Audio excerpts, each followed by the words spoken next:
Please stand for the arrival of the official party, parading of the colors, the national anthem, and remain standing for the invocation. Both the side boys. Aye, aye, man. Side boys. Left or right. Face! Forward. Ah!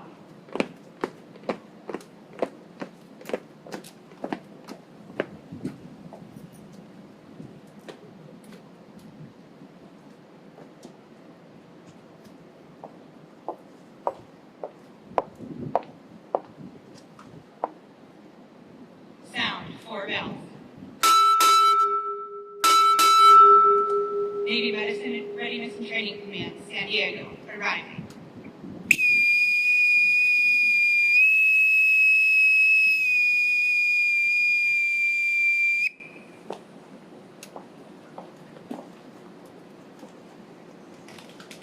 Sound 6 bells.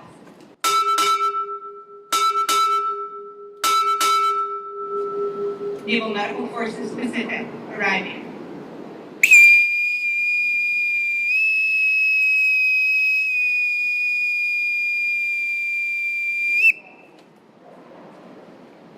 Sound 8 bells.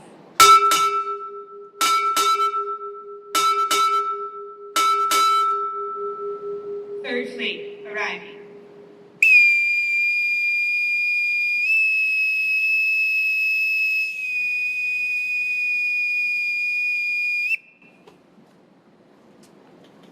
Sound 8 bells.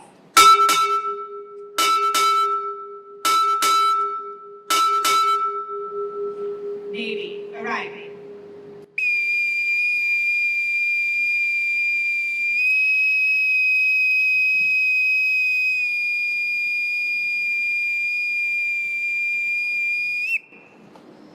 Bosun, retire the side boys. Aye, aye, ma'am. Side boys. Left or right. Face! Forward. Arch.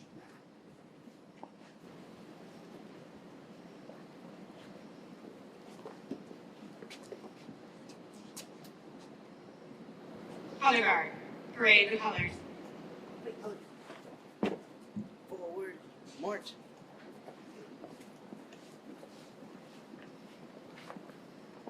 And slip.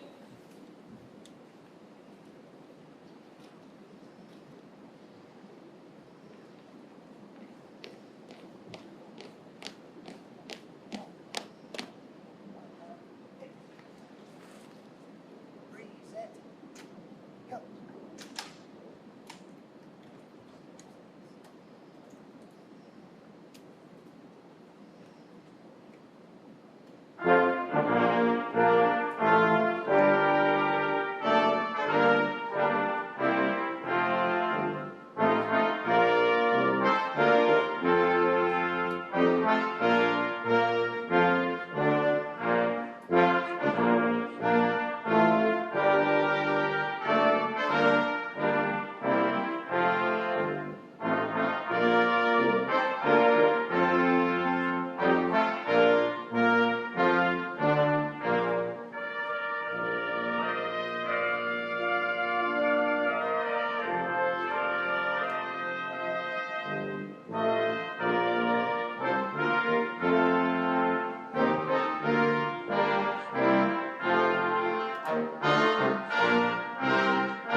Retire the colors.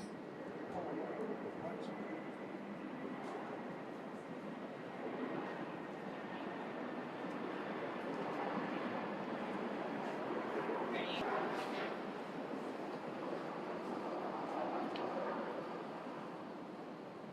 Chaplain Gaston will deliver an invocation.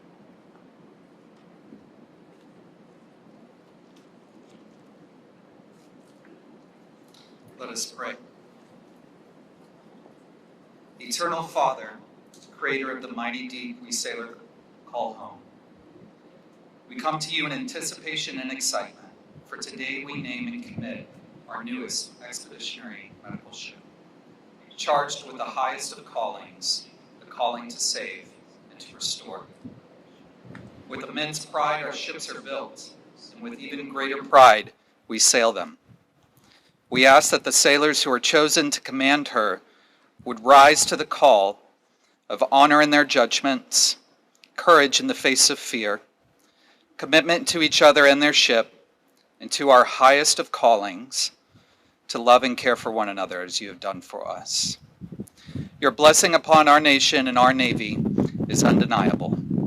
Would you bless equally those who will call this ship home and give strength to their spirit, soul, and body. In your endless and eternal name we pray. Amen.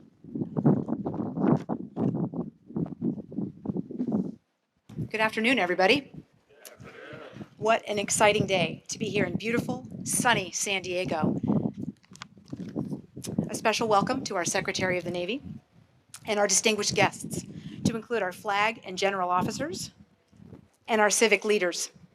We are fortunate to have several prior commanding officers of this facility here with us today, and if you ask them, I'll bet they will tell you that their command tour here at Balboa was the highlight of their Navy career. Thank you to the United States Marine Corps and Navy formations. They represent the reason that we in Navy medicine exist, to provide the very best health care to our fleet and Marine forces. Please join me too in a round of applause for our color guard and the Navy band.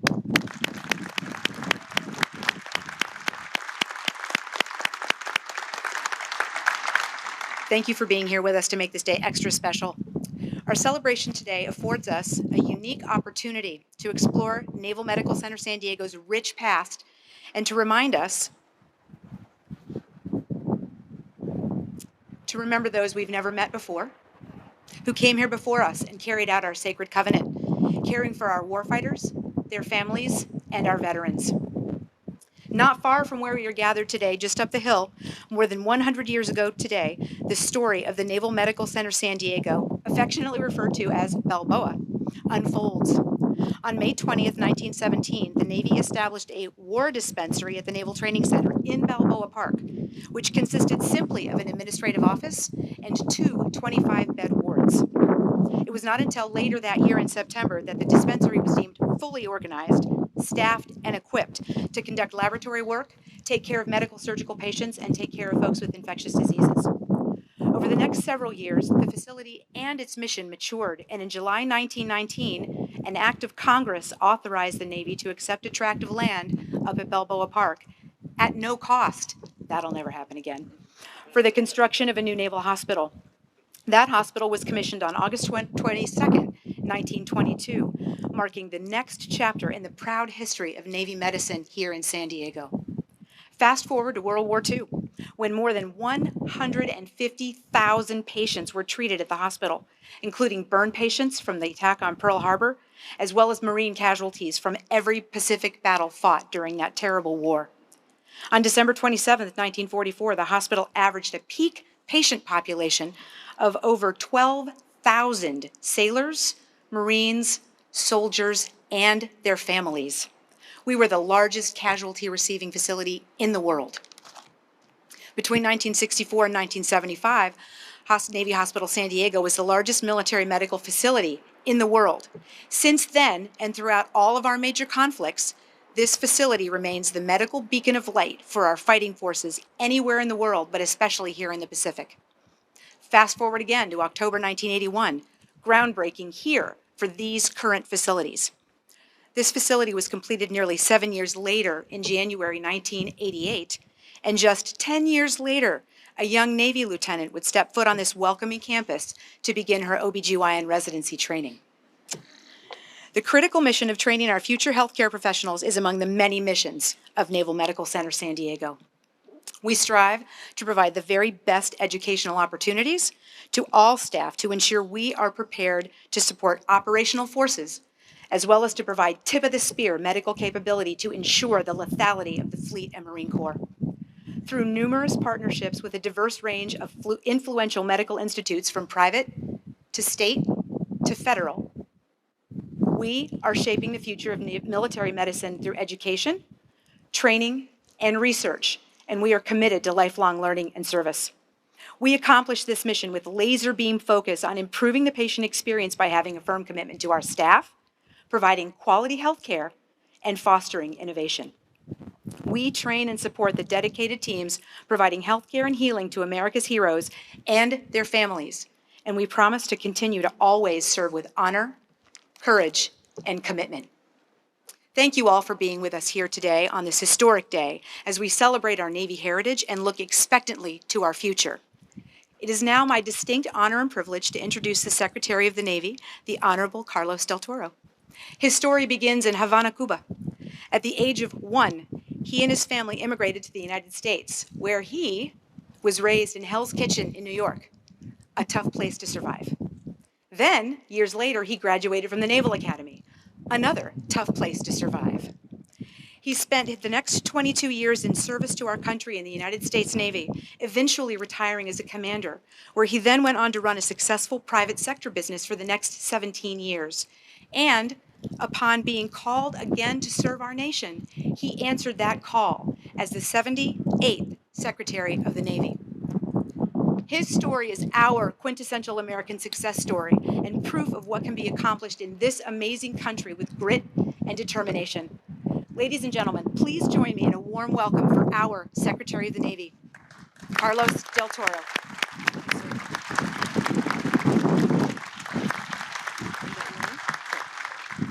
Good afternoon, San Diego. I begin by thanking perhaps the most important person here, our chaplain, for providing the good weather today. Now, chaps, you may have had to work a little bit less hard than perhaps some of the other chaplains around the country being here in San Diego, but nevertheless, it's good to see that you still have connections up there. I am so thrilled to be here with all of you at Navy Medical Center San Diego. Every time that I visit this hospital, I'm in awe of many things, including the incredible view that you have of the Coronado Bridge as well as the warships of our nation's Pacific Fleet. And sometimes I feel like every sailor, Marine, and civilian in our department requests to be stationed here in San Diego. And I personally know why.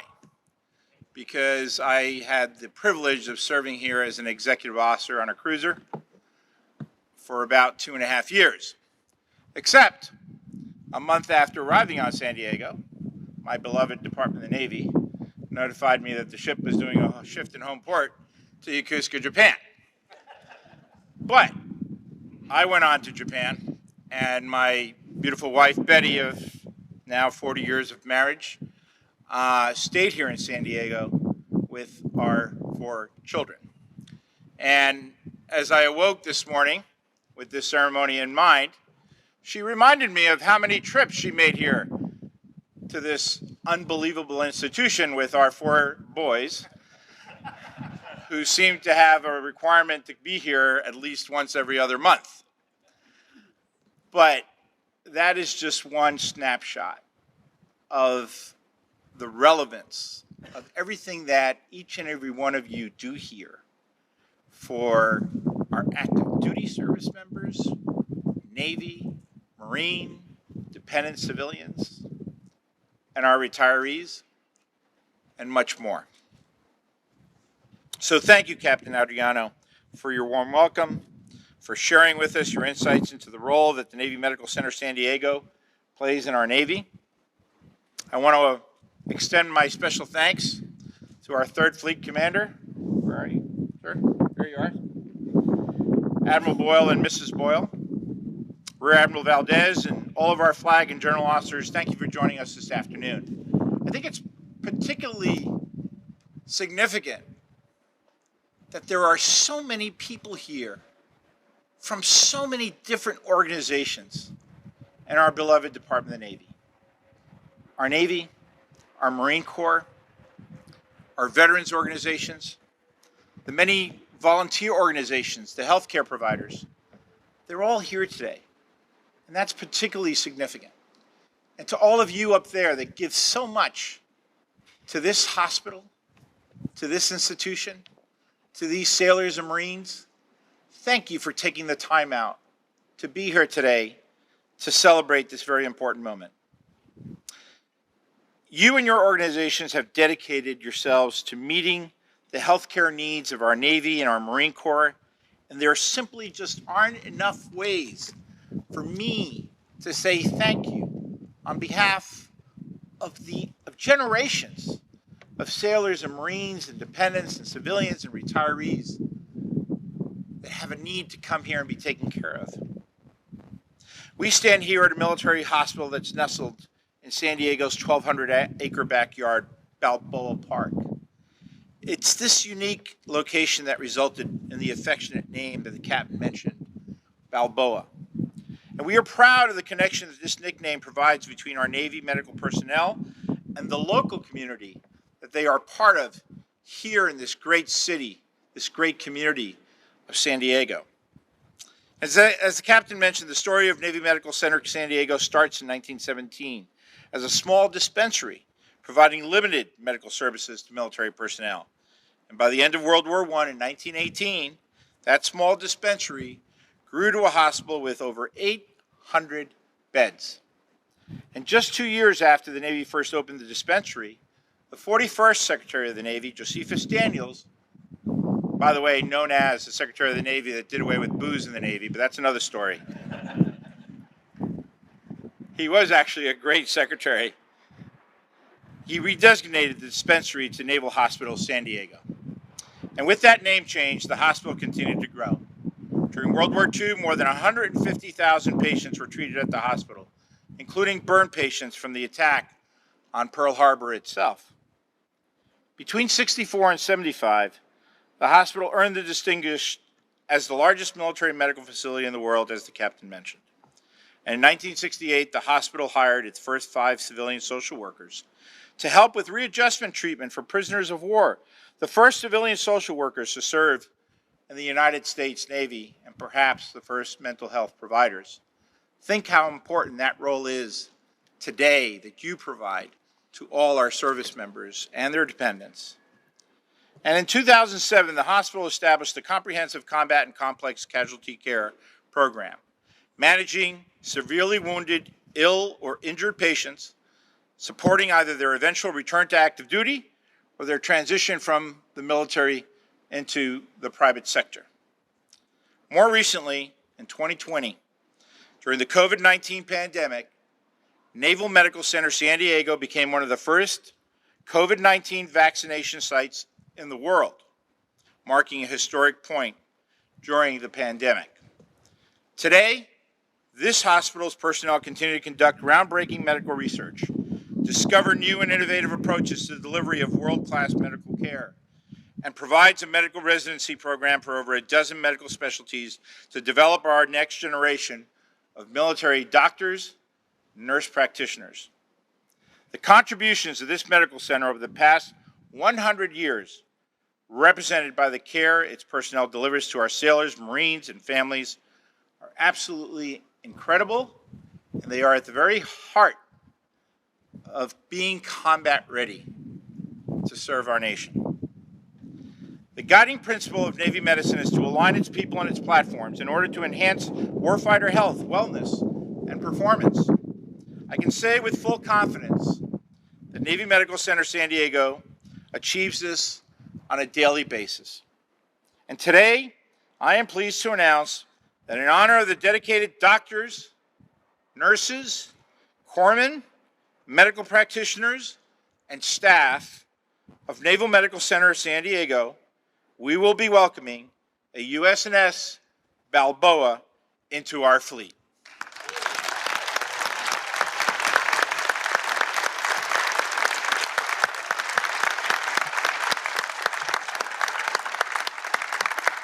Now, I will tell you that I did not come to that decision lightly. I had the choice of actually perhaps choosing the names of very courageous corpsmen, doctors, nurses that have previously served in our Navy and distinguished themselves and and perhaps even received our nation's highest award, the Medal of Honor. Many of them are posted in your bulkhead just inside these very doors. But I chose to name these ships after these hospitals, the first being Bethesda and now Balboa, to not just honor their memory, but to honor the sacrifices that each and every one of you here today, every single day, when we're not perhaps thinking about that in the Pentagon, when a young patient comes to you seeking health care at a most vulnerable point in time, the naming of these ships after these hospitals is named in your honor. And I cannot thank you enough on behalf of the millions that have served before us, the nearly 1 million sailors, Marines, and civilians that serve today in the Department of the Navy, and the millions that will continue to serve as well. So never forget that while you're walking these halls. This ship is named after each and every one of you. USNS Balboa, once commissioned, will be our nation's newest Bethesda-class Expeditionary Medical Ship. Expeditionary medical ships are high-speed ships that are optimized to provide hospital-level care and support of distributed maritime operations. Their design features a shallow draft, enabling direct access to shallow, austere ports, providing them with greater reach from USNS Mercy and USNS Comfort. With this new class of ship, we are setting forth the naval tradition of naming these ships again in honor of these distinguished naval hospitals, as well as the men and women who staff them, as I just said. I am pleased to announce as well that our ship sponsor for USNS Balboa will be Mrs. Deborah Paxton. Now, as a nurse and a wife of General John Paxton, the 33rd Assistant Commandant of the Marine Corps, Mrs. Paxton dedicated her entire life to ensuring the well-being of our sailors, our Marines, and their families. Most notably, she spent 13 years as a civil servant, serving as the mental health advisor to the Marine Corps' Wounded Warrior Regiment. Her tenacity, her nursing background, made her the perfect advisor, leader, and friend that the Wounded Warrior Regiment and its recovering Marines and sailors needed. According to naval tradition, a ship's sponsor's spirit and presence guides the ship and her crew throughout her time in service, serving as the bond that connects the ship to its namesake. And I have no doubt that Mrs. Paxton will be that bond between the ship, her crew, and the community of medical professionals here at Naval Medical San Diego. And while Mrs. Paxton couldn't be with us today, I am pleased that we have her friend and her former colleague, Command Advisor to the Wounded Warrior Regiment, Mr. Paul Williamson, here to speak on her behalf and share how much this honor actually means to her. To the doctors, the nurses, the corpsmen, the staff, both uniformed and civilian, here at Balboa, I again thank you for your continued efforts to enable these sailors, Marines, and their families to perform at their best, ensuring the health, readiness, and community of our fleet and of our force. At a time when our nation is challenged throughout the globe with sailors and Marines, a third of our fleet underway today, over 40,000 Marines deployed all over the globe, in the Middle East, in the Mediterranean, near Ukraine, in the Pacific, protecting our national security interests. I often say that the difference between us and our adversaries is our people. And a nation that cares for its people at their most vulnerable times in their life is indeed a far stronger nation and one that will prevail in any conflict anywhere around the globe. So as I close, may God continue to grant our nation and our people fair winds and following seas. And I thank you again for your service to our country.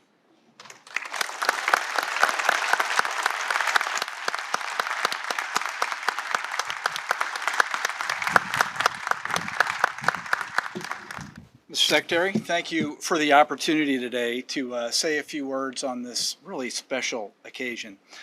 You alluded to it, but I'd let you know the view from the front sometimes, sitting up on the dais, is just a little bit different from the view out in the stands. And you all really need to turn around and look at the Marines and sailors and civilian sailors that are part of this.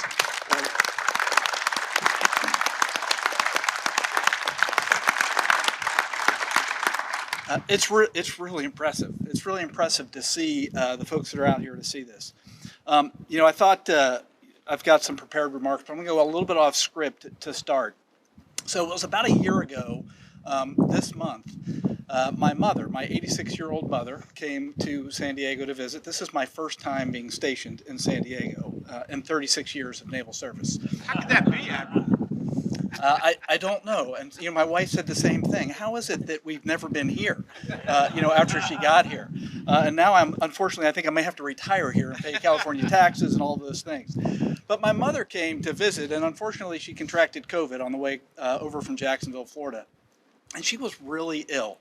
And so a couple trips to the emergency room here at Balboa.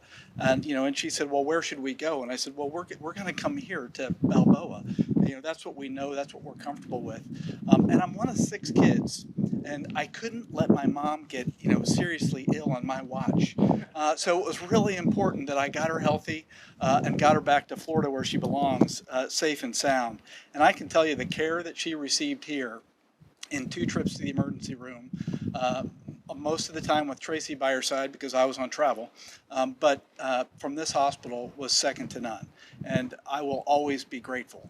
As an aviator, I tend to not want to come to the hospital because it's only bad news. You can only be grounded when you come to the hospital. So I've been to the hospital once each year for the last 36 years. I had to find this place. But with that, I'd like to add my welcome to Admiral Valdes and to Captain Adriano. They really are my Pacific teammates. We're in this new territory where we're trying to connect the operational fleet to the support that this organization gives us. And most recently, where we've done that is in the sailing of Mercy, who's underway now. With the help of the understanding that they provided me to understand that although Mercy does great things for theater security cooperation and projecting hope around the world, it comes at a cost to our sailors and our families here in San Diego. And so with a little bit of creative thought, we were able to round up folks to man Mercy from a little bit further away than just San Diego, which made a big difference. We were able to come up with an innovative plan to fly a lot of the medical staff to meet Mercy in order to compress the time that we'd be impacted in San Diego. So the teamwork that I have between this team at Balboa and my team at 3rd Fleet is not just today, it's every day. Today is an important milestone for the U.S. Navy as we're gathered here to witness the naming of the 2nd Bethesda-class Expeditionary Medical Ship. We are witnessing not just the birth of a vessel, but the continued development of a new era in naval medical capability. How appropriate for the newest medical ship to be named after our cherished Balboa Hospital, which provides world-class care to the service members of the Navy's largest and best fleet, I may be biased, U.S. 3rd Fleet based right here in San Diego. The future USNS Balboa and the Bethesda-class Expeditionary Medical Ships represent a leap forward in the realm of dedicated medical care. They are specifically tailored to bolster our efforts in the maritime operations environment. With a shallow draft, as the Secretary said, impressive speed, and a helo-capable flight deck, she will gain unprecedented access to austere ports, allowing for access where it is needed the most. The Expeditionary Medical Ship is engineered for rapid response and will be a force multiplier in combat with a capacity for swift stabilization and subsequent evacuation of multiple casualties. Like her bigger sister, USS Mercy, who, as I said, is deployed today, she will stand as a symbol of hope and healing in peacetime. Inside, she will boast a comprehensive array of medical capabilities, including triage, critical care, 3 fully equipped operating rooms, a medical laboratory, and radiological facilities. This full complement of services is designed to care for our most important asset, our sailors and our Marines. The Bethesda-class EMS is a testament to our commitment to the well-being and safety of those who serve those in need. But the heart of any fleet lies not in its ships, but in the dedicated individuals who serve aboard these vessels. The medical team here plays a pivotal role in maintaining the readiness of U.S. Third Fleet sailors and their families through rigorous physical examinations, preventative care, and swift medical interventions.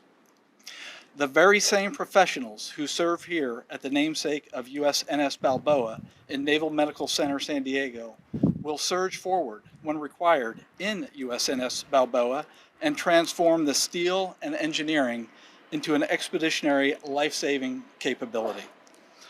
I extend my deepest gratitude to all those who have contributed to this historic moment. The future of USNS Balboa, coupled with the exceptional care provided by the Naval Medical Center San Diego, will undoubtedly shape the future of the U.S. Navy and the security of our nation to come. Thank you.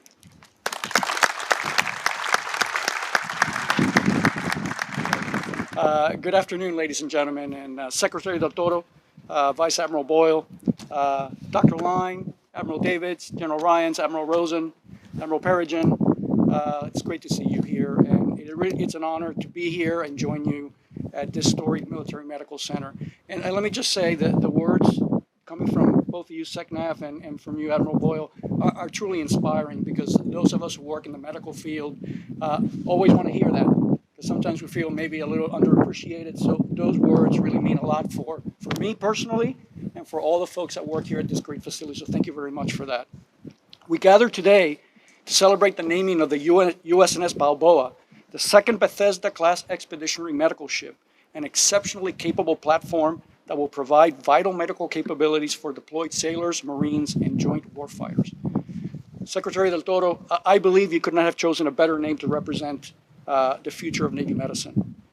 Since 1917, as has been mentioned already, this hospital has carved out a legacy of providing world-class health care, and its members have served on the front lines of countless battles and operations, saving lives and enabling our victories.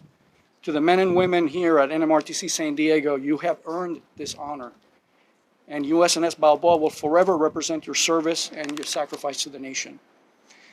This ship represents a significant step forward, see if I can read this, forward in our ability to provide expeditionary medical support to our forces at sea. Equipped with Role 2 enhanced medical care capabilities, it will enable medical capabilities such as advanced trauma management, emergency surgery, and continuation of resuscitative care.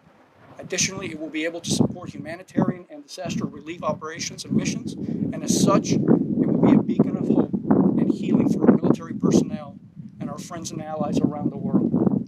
One of its remarkable features will be the ability to provide intra-theater patient movement over extensive distances. This means that combatant commanders will have high-speed sea lift mobility, allowing for swift evacuation of casualties over operational distances in support of the Navy's missions to conduct distributed maritime operations and the Marine Corps mission to conduct expeditionary advanced basing operations, as well as littoral operations in a contested environment. The Expeditionary Medical Ship Balboa will have 2 surgical rooms, equipped with operating tables, 20 intensive care beds, and an additional 40 medical ward beds, and will stand ready to accommodate more than 60 patients at any given time.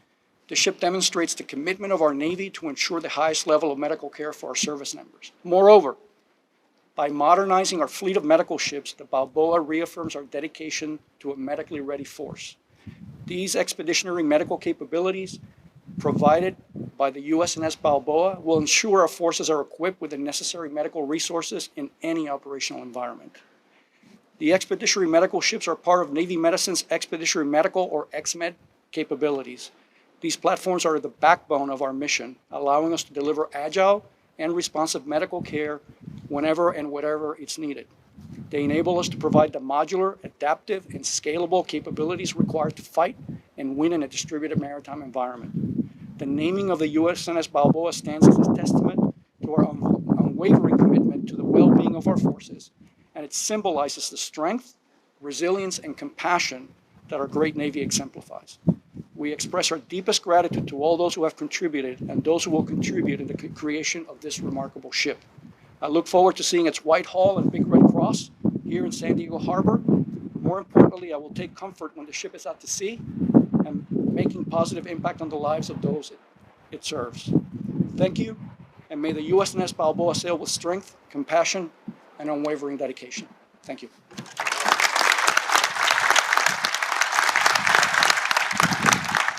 Secretary Del Toro, Admirals Boyle and Valdes, distinguished guests, ladies and gentlemen, sailors and Marines in formation, in the band, and the color guard, thank you for your service. Mr. Secretary, I'm going to come off script for a second and thank you. As I was sitting at the end of that lineup here, I was going to ask you when I came to the dais to do exactly what you did, to put the Marines at attention and then at parade rest so at least they could get some relaxation. But you took it a step further. You showed the reputation that you have for ensuring that sailors and Marines and their families have the best life within the Navy and Marine Corps team. Thank you, sir.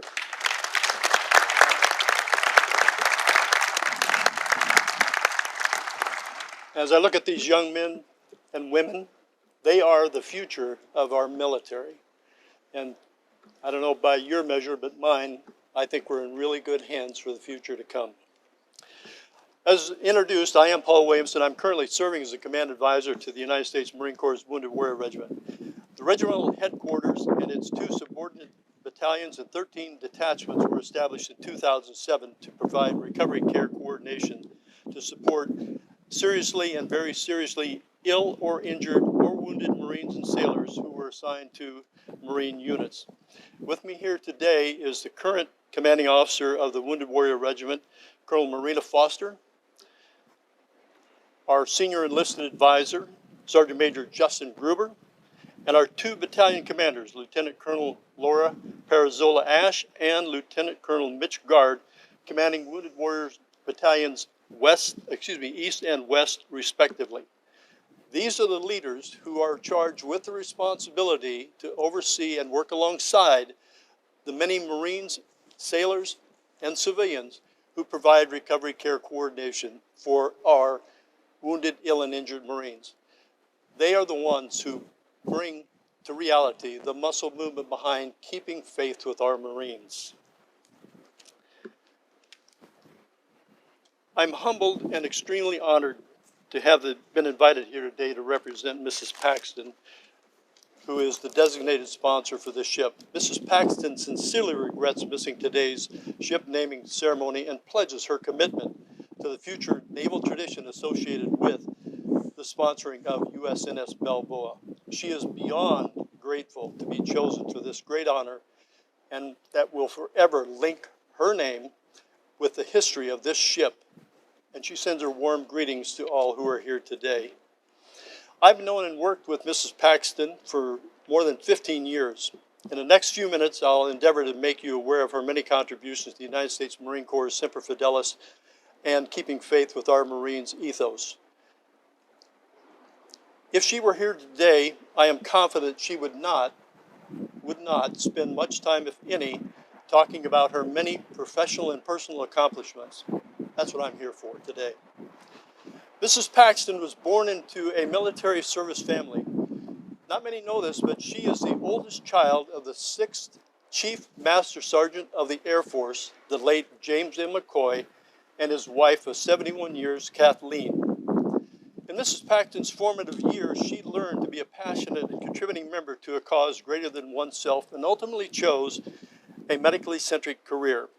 She has an extensive academic resume, which I won't go into just for the sake of time. But understand this, that the watchwords of Debbie's focus in life were those of Mahatma Gandhi, who is quoted as saying, "The best way to find yourself is to lose yourself in service to others." She has lived those words and modeled that philosophical dedication for others to emulate during her career. After years of diverse nursing practice around the globe, military spouse, volunteer work and raising 3 children with her husband, General John M. Paxton, United States Marine Corps retired, she began volunteering for the Injured Marine Semper Fi Fund as a caseworker for Marine and Navy casualties admitted to the Naval Medical Center San Diego, which was at that time affectionately, and even today, affectionately known as Balboa. While visiting those recovering service members and their families, she witnessed the enormous talents of the medical and support personnel assigned to the Naval Medical Center. Debbie joined those efforts and became an instrumental advocate for service members suffering from the invisible wounds of war, including traumatic brain injury, post-traumatic stress disorder, and sexual assault. In 2007, she was hired as the medical advisor to the newly established Wounded Warrior Battalion West at Camp Pendleton. And then in 2008, she joined the Department of Navy Civil Service Community as a mental health advisor for the Wounded Warrior Regiment headquarters at Marine Corps Base Quantico. She remained with us until her retirement in 2018. And for her service, she was awarded the Department of Navy's Distinguished Civilian Service Award. As a regiment mental health advisor, she mentored the entire staff to include surgeons, social workers, corpsmen, and other care providers. I'm going to come off for script for a moment and just tell you kind of a funny story. We were in a working group one day, and one of the people in that working group said, Paxton, that name sounds familiar. Why is that?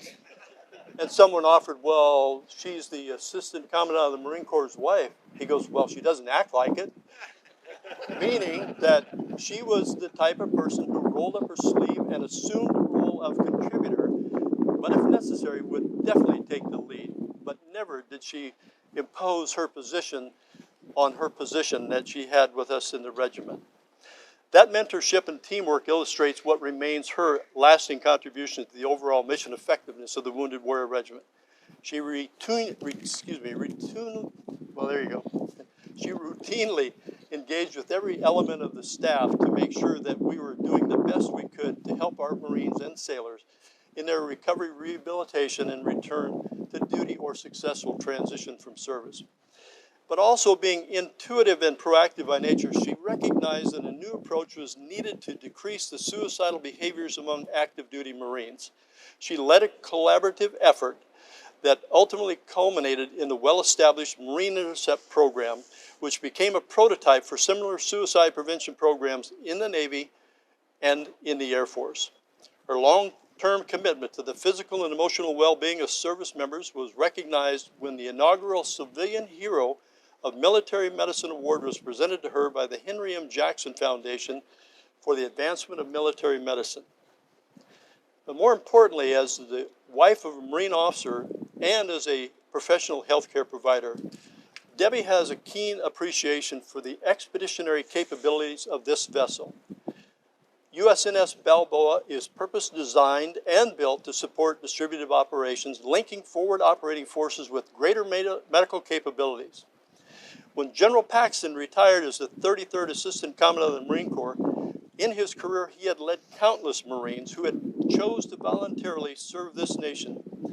Debbie understood that some of those young Marines would likely require immediate medical attention to address complex wounds, training injuries, and illnesses acquired during service.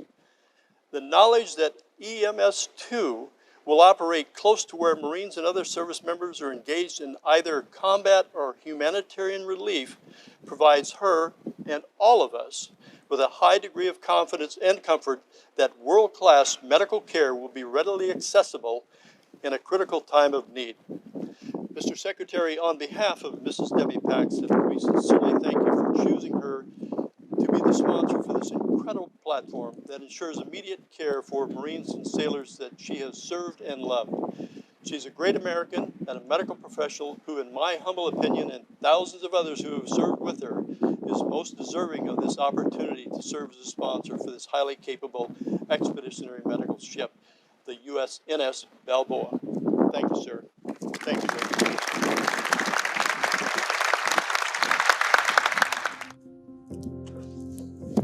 Let us pray.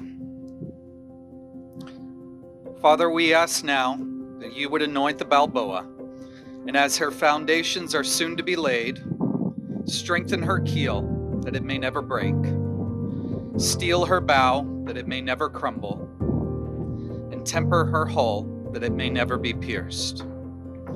Be her compass in the night, her lighthouse in the storm, and bring her safe home to harbor each time she sets her eye to the horizon. Shield her from those who would seek her harm, and safeguard those charged with her course and safe return. You command every wave, and with your voice you calm the raging strength of the mightiest storm. And still you are mindful of every sailor at sea. Your right hand upholds their life, and your left directs their helm. As we close, we ask that you bless the Balboa, bless our great Navy, and continue to bless the greatest nation the world has ever known, the United States of America.